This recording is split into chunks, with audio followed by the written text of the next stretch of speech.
एक 58 साल के दरोगा जी, जी हाँ 58 साल के एक दरोगा जी का दिल आ जाता है। उम्र के इस पड़ाव में जब एक पुलिस अधिकारी को रिटायरमेंट के बारे में सोचना चाहिए, रिटायरमेंट की तैयारी करनी चाहिए, समाज को क्या दिशा दी जा सकती है इस बारे में सोचना चाहिए, वो 35 साल की एक मजबूर महिला से ये कहता है कि मुझे अपना पति बना लो। बरेली के 58 साल के दरोगा जी का दिल 35 साल की एक महिला पर आ गया। अब आप कहेंगे कि ये कौन सी खबर है? खबर ये नहीं है कि दिल आ गया, भाई प्यार की कोई उम्र थोड़ी होती है, लेकिन आप मजबूरी का फायदा उठा रहे हैं, ये खबर है।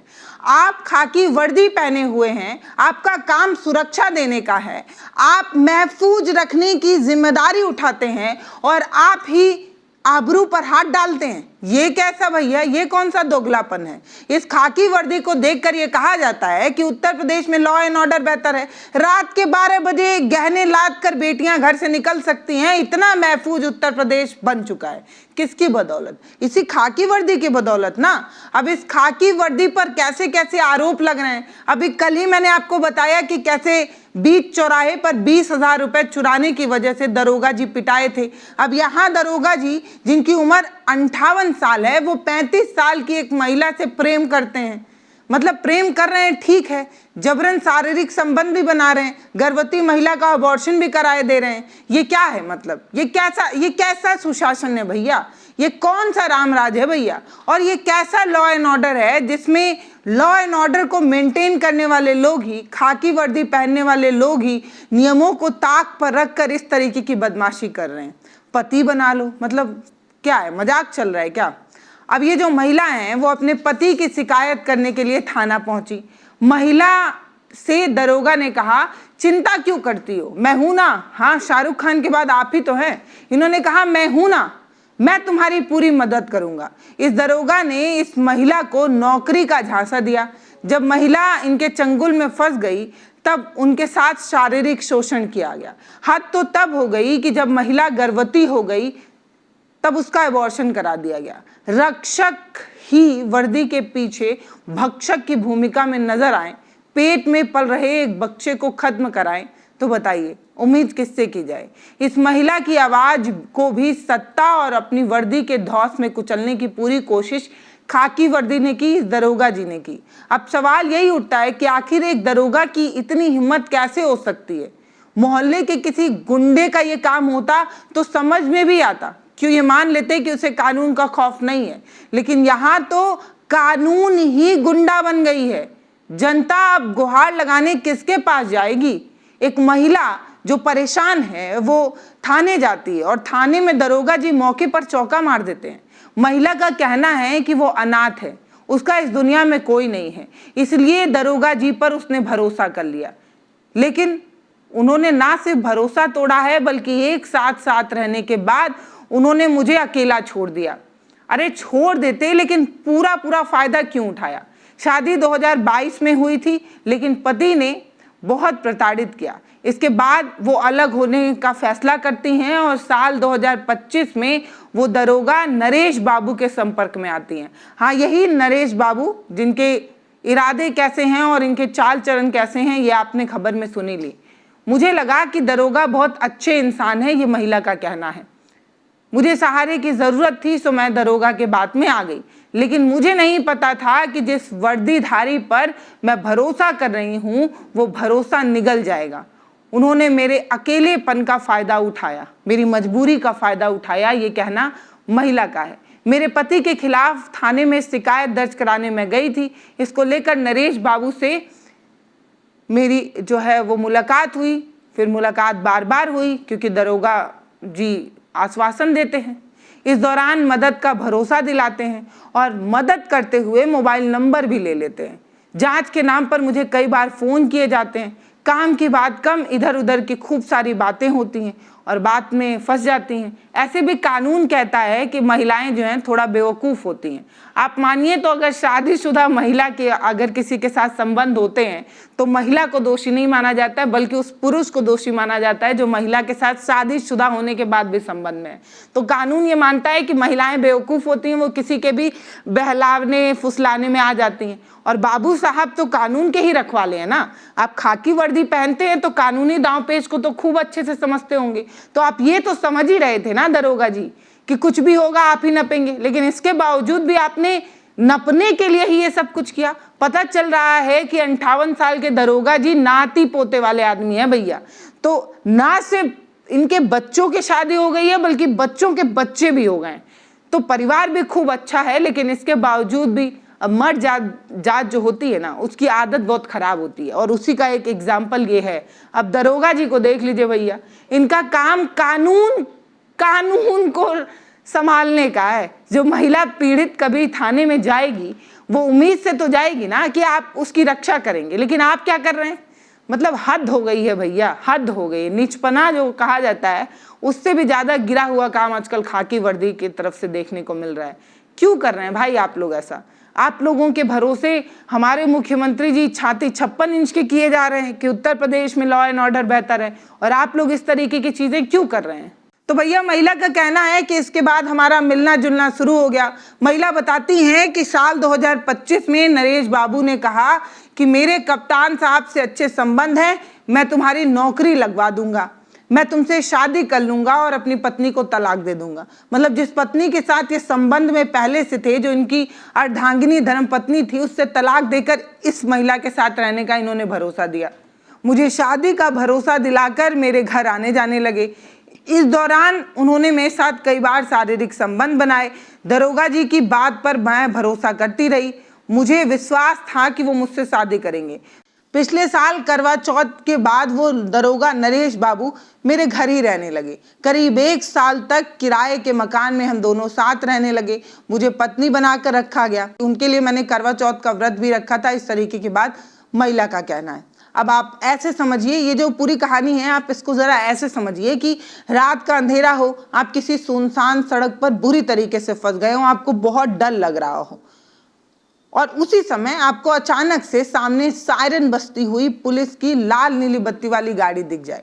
उस गाड़ी को देखकर आपके जहन में सबसे पहली बात क्या आएगी? आप महफूज हैं, आप चैन की सांस ले पाएंगे कि चलो खाकी वर्दी आ गई, अब आप पूरी तरीके से सुरक्षित हैं। लेकिन पुलिस रक्षक ना हो, भक्षक हो तो क्या हो?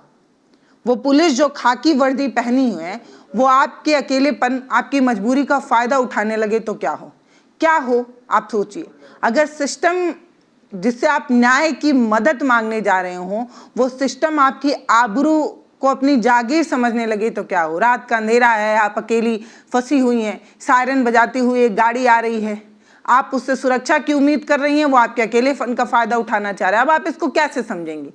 बस यही हुआ है उस महिला के साथ। 7 जुलाई को महिला की शिकायत पर एसएसपी अनुराग आर्या ने दरोगा नरेश बाबू को सस्पेंड कर दिया है। महिला ने जब पूरी फोटोज और सारी चीजें दिखाई तो दरोगा बाबू को सस्पेंड किया गया। 8 जुलाई को महिला एसपी साउथ अंशिका वर्मा के ऑफिस पहुंचकर बयान दर्ज कराती हैं। सबूत के तौर पर तमाम तरीके के फोटोज वीडियोज भी उपलब्ध कराए जाते हैं। दरोगा का 2 साल बाद रिटायरमेंट होना था, आराम से जिंदगी कट जाती, लेकिन अब क्या बताया जाए, इस तरीके की बदमाशी कर देते हैं और अब बुरी तरीके से फंस गए। फरवरी 2026 में नरेश बाबू ने बेटे की शादी का हवाला देते हुए महिला से 8 लाख रुपए के सोने के जेवर भी ले लिए। बाद में जब वो जेवर वापस मांगे गए तो टाल मटोल करने की कोशिश की गई। विरोध करने पर धमकाया गया, तुम्हें छोड़कर चले जाएंगे, वापस अपनी पत्नी और बच्चे के पास वापस लौट जाएंगे, इस तरीके की धमकी दी गई।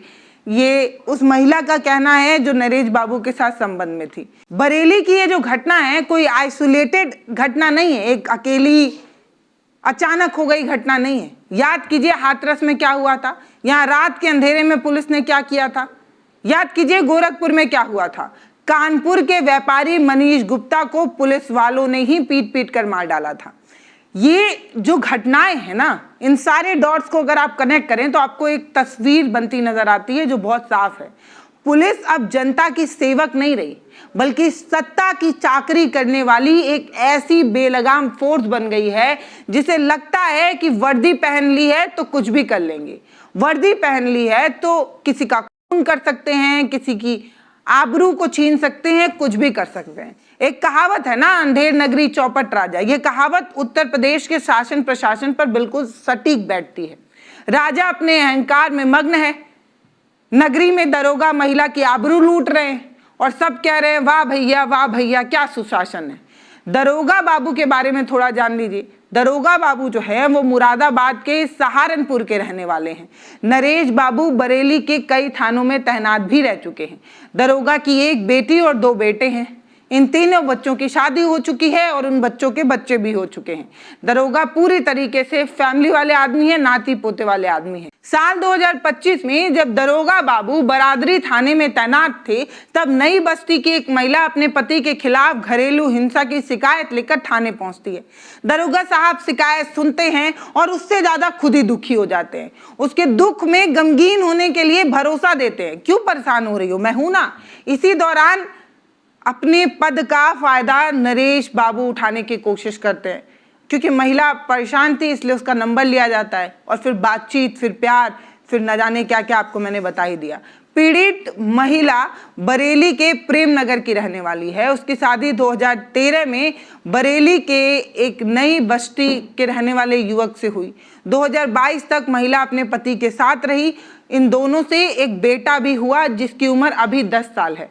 बेटा अपने जो इनके जो पहले पति हैं, यानी कि बेटा अपने पापा के साथ रहता है, जबकि महिला का पति से तलाक हो चुका है।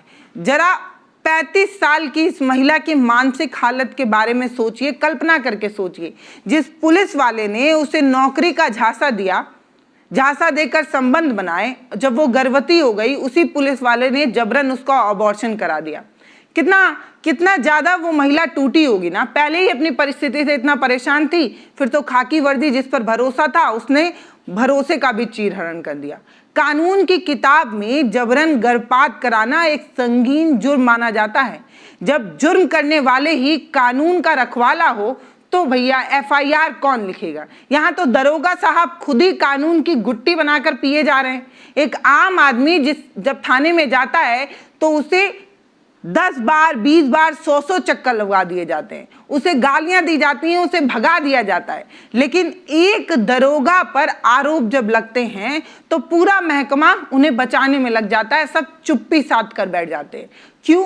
गलती दरोगा साहब की है इसलिए FIR नहीं लिखी जाएगी, गलती दरोगा साहब की है इसलिए आप सब अंधे हो गए हैं। ये सिर्फ एक महिला का गर्भ में पल रहे बच्चे के की बात नहीं है, ये इस देश के संविधान का, कानून व्यवस्था का और उस भरोसे का कत्ल है जो एक नागरिक पुलिस पर भरोसा करता है, उस भरोसे का कत्ल है।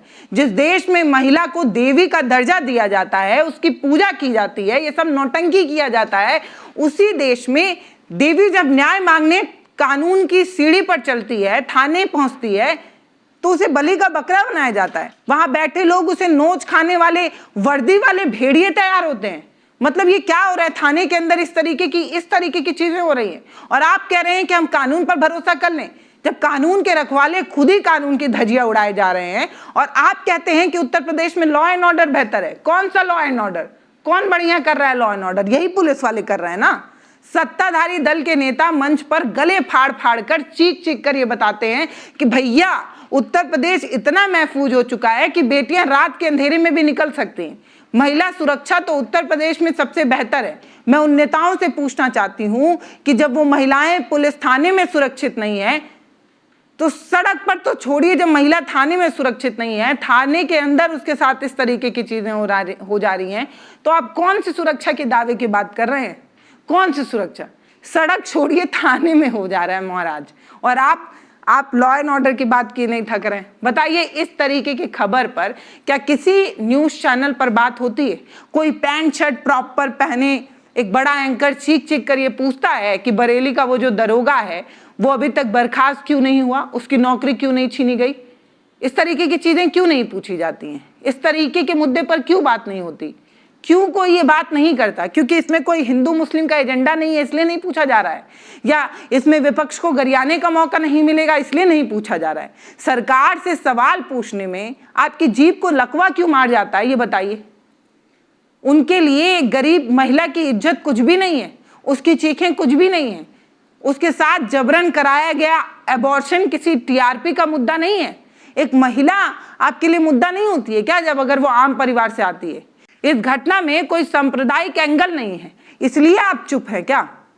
इसलिए जो सन्नाटा है वो पसरा हुआ है। अगर गलती से कोई हिंदू मुस्लिम का एंगल मिल जाता, कोई सांप्रदायिक एंगल मिल जाता, तो अब तक न जाने कितने खबरें बन चुकी होती। भले दरोगा जी मुस्लिम हो जाते और महिला हिंदू हो जाती, तब भी कितनी चीखें हो जाती।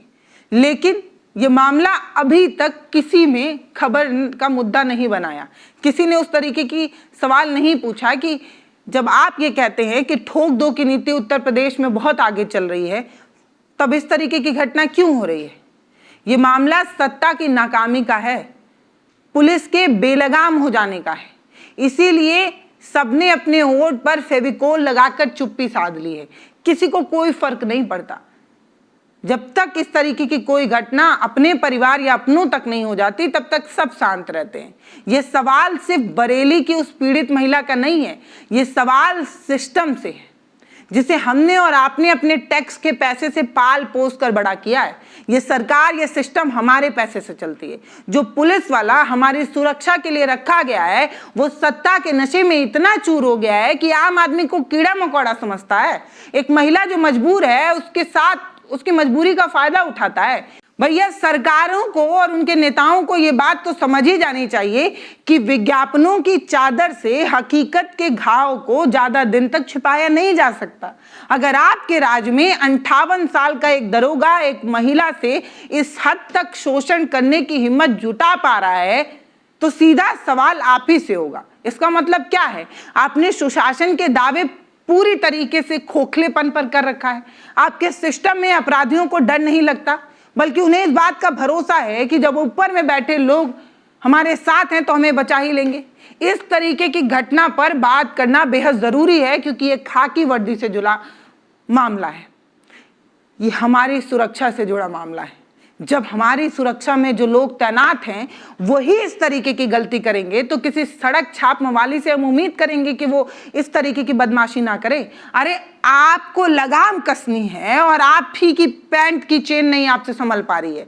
इस तरीके की चीजें जो हो रही है ना, ये उत्तर प्रदेश के लिए और खास तौर पर उस प्रदेश के लिए जिसकी तारीफ में ये कहा जाता है कि ये प्रदेश सबसे ज्यादा महफूज है, और हकीकत जब सामने आती है तो पता चलता है कि इस प्रदेश में अस्मिता के साथ खिलवाड़ होने वाला, महिलाओं के गिरबान, महिलाओं के साथ जाति के लिए ये प्रदेश सबसे ज्यादा सुर्खियों में रहता है।